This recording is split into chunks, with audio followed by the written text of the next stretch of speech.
اب میں استاد محترم جناب مولانا وسیع سلیمان صاحب ندوی کو دعوت سخن دیتا ہوں کہ وہ آئیں اور دعوت دین کے جدید چیلنج اور مطالعہ قرآن اس موضوع پر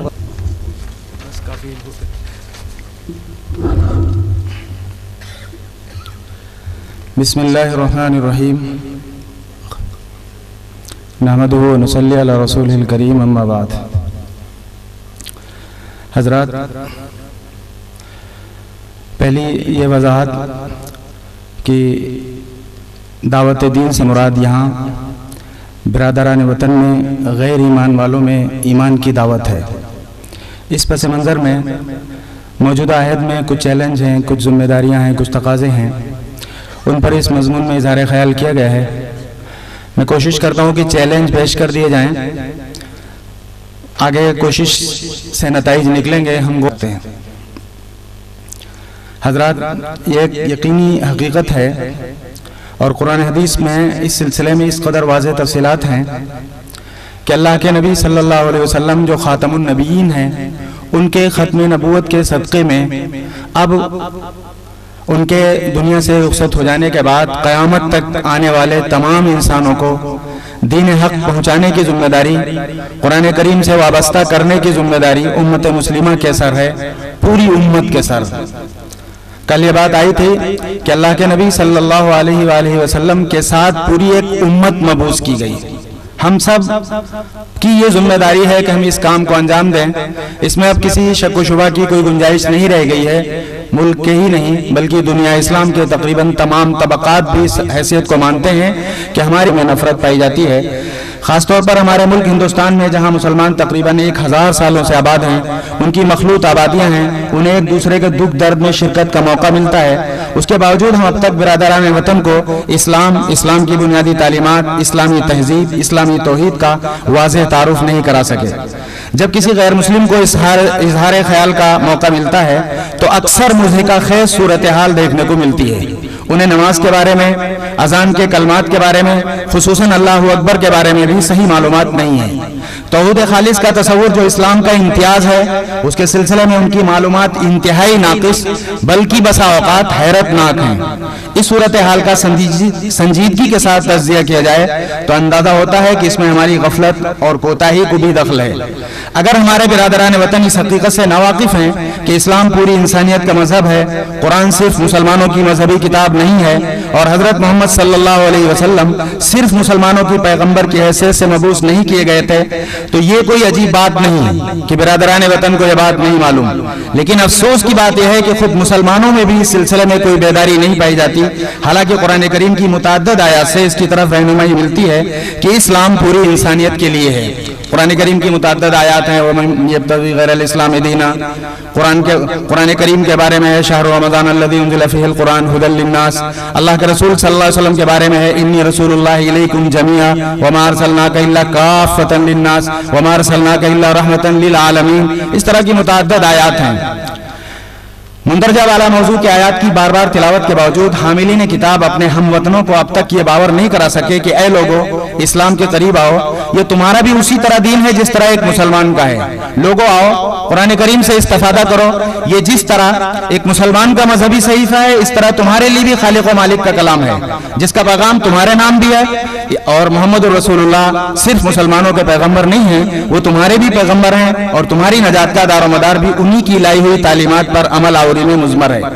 جو دین ساری دنیا کے لیے تھا، ہم نے اسے خود تک محدود کر کے اپنی ذمہ داری سے غفلت بھی برتی اور دوسروں کی حق تلفی بھی کی۔ اس لیے قرآن کریم کی روشنی میں یہ موجودہ دور کا بہت بڑا چیلنج ہے کہ تحریر و تقریر، سیمینار و سمپوزیم کے ذریعے پوری انسانیت کو اس غلط فہمی سے نکالا جائے اور ان کے سامنے حق واضح کیا جائے۔ حضرات، موجودہ عہد میں دعوت کی راہ میں ایک بڑی غلط فہمی یہ ہے کہ پہلے خود اپنوں کی اور اپنی اصلاح کر لی جائے، پھر دوسروں کو دعوت دی جائے۔ بڑے بڑے ثقہ دیندار لوگ کہتے ہیں کہ پہلے نام کے مسلمان کام کے مسلمان بن جائیں، جب ایک مرحلہ طے ہو جائے گا تو اگلے مرحلے میں قدم رکھا جائے۔ اس سلسلے میں قرآن کریم میں ہماری رہنمائی موجود ہے۔ مثلا ایک آیت ہے یا ایھا الذین آمنوا قوا انفسکم واہلیکم نارا، اس آیت مبارکہ میں نزول قرآن کے بالکل ابتدائی زمانے میں اپنے آپ کے ساتھ اپنے گھر والوں کو دوزخ سے بچانے کی دعوت دی گئی۔ اس میں دونوں کو بیک وقت دعوت دی گئی ہے۔ یہ نہیں کہا گیا پہلے خود کی اصلاح کرو، خود کامل ہو جاؤ، پہلے اپنے گھر والوں پر توجہ مبذول کرو، بلکہ یہ آیت ان دونوں کاموں کو ایک ساتھ کرنے کا مطالبہ کرتی ہے۔ اسی طرح اللہ کے رسول صلی اللہ علیہ وسلم سے خطاب کر کے جب یہ آیت کریمہ نازل ہوئی وَأَنذِرْ عَشِيرَتَكَ الْأَقْرَبِينَ، تو آپ اور آپ کے صحابہ کرام نے دعوت کے مشن کے لیے جو رویہ اپنایا وہ یہ تھا کہ اپنی ذات کی تعمیر پر بھی توجہ تھی اور خاندان اور ساتھیوں کو بھی دائرہ اسلام میں لانے کی صحیح کی جاتی تھی۔ روز بروز دائرہ ارقم میں پیروان اسلام کی تعداد میں اضافے کی کوشش ہوتی تھی، اس لیے اس غلط فہمی کو بھی ایک چیلنج مان کر اس کی اصلاح کی جانی چاہیے کہ جب تک خود کی اصلاح نہ ہو دوسروں کو اسلام کی دعوت نہیں دینی چاہیے۔ خیر القرون کے زمانے سے بودھ ہونے کی وجہ سے اس دور میں بارش کی طرح فتنے برس رہے ہیں۔ ایسے میں وہ دن کب آئے گا جب 100% مسلمانوں کی اصلاح مکمل ہوگی اور غیر مسلموں کو اسلام کی دعوت دینے کا راستہ صاف ہوگا۔ حضرت حکیم الامت کے چند اقتباسات ہیں اس موضوع پر، کچھ اور اقتباسات ہیں، یہ بحث ہے مستقل۔ 21ویں صدی کی موجودہ دنیا میں اظہار رائے کی آزادی کے حوالے سے بے شمار دعوتی مواقع پیدا ہوئے ہیں۔ کل تک جس بات کو کہنے اور جس پیغام کو پہنچانے کے لیے ساری دنیا میں دستور زبان بندی نافذ تھا، آج اسے قانونی اجازت کا درجہ حاصل ہے۔ آج کا انسان آپ کی ہر بات سننے کے لیے بھی تیار ہے اور آپ کو کچھ کہنے کا حق دینے کے لیے بھی تیار ہے۔ اسی کے ساتھ یہ بھی ایک حقیقت ہے کہ باطل کو بھی اظہار رائے کی آزادی ہے اور اسلام کے خلاف پائی جانے والی غلط فہمیوں بلکہ نفرتوں کے اس دور میں آپ کے ارباب حل وقت اور اہل علم کو عالمی سطح پر ان تمام غلط فہمیوں کا پردہ چاک کرنے اور اسلام کا روشن چہرہ بے غبار کرنے کی صلاحیت سے مسلح ہونا بھی ضروری ہے۔ موجودہ آیت کے مسلمانوں کے سامنے ایک چیلنج یہ بھی ہے کہ وہ حق کو بے غبار کر کے رکھ دیں، باطل کے ہر حربے کے خلاف ان کے پاس ٹھوس جواب اور واضح دلائل ہیں۔ جس طرح قرآن کریم نے بار بار اپنے منکرین کو چیلنج کیا ہے قُلْ هَاتُوا بُرْهَانَكُمْ إِن كُنتُمْ صَادِقِينَ کہ اگر اس کائنات میں کچھ اور خدا تصرف کا حق رکھتے ہیں تو کوئی دلیل پیش کرو، یہ کہہ کر ان کی اوقات یاد دلائی گئی ہے۔ دور جدید کے کتنے باطل فلسفے اور نظریات ہیں جو اسلام سے براہ راست متصادم ہیں اور انہیں موجودہ متمدن دنیا میں وقار و اعتماد حاصل ہے۔ قرآن کریم اس سلسلے میں اپنے ماننے والوں سے مطالبہ کرتا ہے کہ ان کی آنکھوں میں آنکھیں ڈال کر قُلْ هَاتُوا بُرْهَانَكُمْ إِن كُنتُمْ صَادِقِينَ کہنے کی جرأت پیدا کریں۔ غیر مسلم حضرات اسلام کے ناقص مطالعے کے نتیجے میں اگر اسلام کے خلاف کچھ نظریات رکھتے ہیں، مثلا مسلمانوں میں عورت کی خود ساختہ مظلومیت کا افسانہ، مسلمانوں میں گوشت خوری، سرقہ اور زنا کی سزائیں، اسلام کی خارا شگاف تلوار نے اشاعت اسلام کے لیے راہ ہموار کی وغیرہ یہ اعتراضات ہیں، تو ایک دائی امت کے ہر فرد کو ان نظریات کی پوری حقیقت اور ان کے دلائل کی تردید کا فن آنا چاہیے تاکہ وہ بلا خوف قُلْ هَاتُوا بُرْهَانَكُمْ إِن كُنتُمْ صَادِقِينَ کا نعرہ بلند کر سکیں۔ حضرات ایک اور اہم مسئلہ ہے، قرآن کریم کے مطالعے سے معلوم ہوتا ہے کہ جب بھی دنیا میں شر و فساد، اعتقادی و عملی بگاڑ اپنی انتہا کو پہنچا اور اس کے خلاف انبیاء نے اپنے دعوتی منصب سنبھالا تو انہوں نے ہر خرابی پر ضرب لگائی، ہر فساد کا منہ بند کیا، اس کے بنیادی اسباب کی تہ تک اس کے اسباب کی نشاندہی کی۔ موجودہ زمانے میں خاص طور سے عورتوں پر ہونے والی جنسی زیادتیوں کے خلاف جو پورا آج کی دنیا میں ہنگامہ برپا ہے اور بہت سے نظریات آ رہے ہیں اور کتنے لوگ ہیں جو اب یہ کہنے لگے ہیں کہ اس سلسلے میں سخت سے سخت سزائیں دینی چاہیے، اور لیکن قرآن کریم کا جو اپنا اسلوب ہے کہ جب وہ کسی برائی کے خلاف آواز اٹھاتا ہے تو پہلے وہ اس کی بنیادوں سے حملہ کرتا ہے کہ کہاں سے وہ اسباب پیدا ہوتے ہیں، ان اسباب کا سدباب کرتا ہے۔ یہ پوری بحث ہے، آپ سب جانتے ہیں۔ اس سلسلے میں کچھ باتیں یہاں کہی گئی ہیں۔ ایک ایسے دور میں جب دنیا میں سینکڑوں قسم کے شر و فساد موجود تھے، انسانیت کے ناخداؤں نے جنہیں انبیاء کہا جاتا ہے انہوں نے حالات کا دھارا پلٹ دیا، سوچ کا رخ تبدیل کر دیا۔ انہوں نے ساری خرابیوں کی اصلاح کے لیے انسانیت کے سامنے 3 چیزوں کا بنیادی تصور رکھا تھا، یہ سود کی شہادت بن جائے، وحی اور رسالت ہی انسانی علوم کا سرچشمہ قرار پائیں، آخرت کی جواب دہی کا احساس پوری زندگی پر حاوی ہو۔ ہمیں یہ ثابت کرنا ہوگا کہ دین اور دینی معتقدات کو نظر انداز کر کے صحیح معنی میں دنیا کی فلاح ممکن نہیں۔ خدا اور اس کی طرف سے بھیجی گئی وحی الہی کی ہدایت کو تسلیم کیے بغیر جو قدم بھی اٹھے گا وہ غلط سمت میں اٹھے گا، اور بِاسْمِکَ رَبِّکَ الَّذِی خَلَقَ کے بغیر ہر علم مہلک، تباہ کن اور مضر ثابت ہوگا۔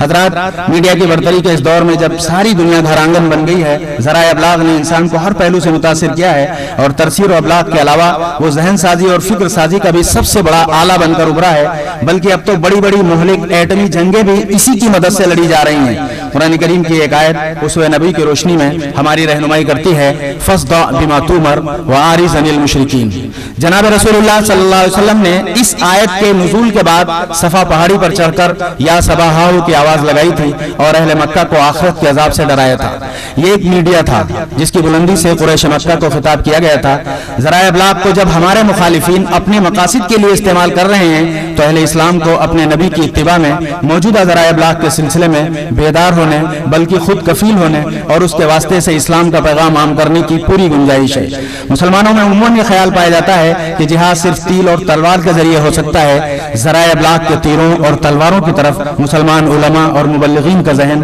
عام طور پر نہیں پہنچ رہا ہے، حالانکہ اس وقت اس کی بڑی ضرورت ہے کہ مسلمان دعوتی مقاصد کے لیے جدید تعلیم کی طاقت سے آراستہ ہوں اور اس کو دعوت اسلام کے لیے استعمال کریں۔ حضرت اس میں ایک اور موضوع اس پر بھی ہے کہ موجودہ زمانے میں کل حضرت مولانا کلیم صدیقی دامت برکاتہم نے اس موضوع پر گفتگو فرمائی تھی،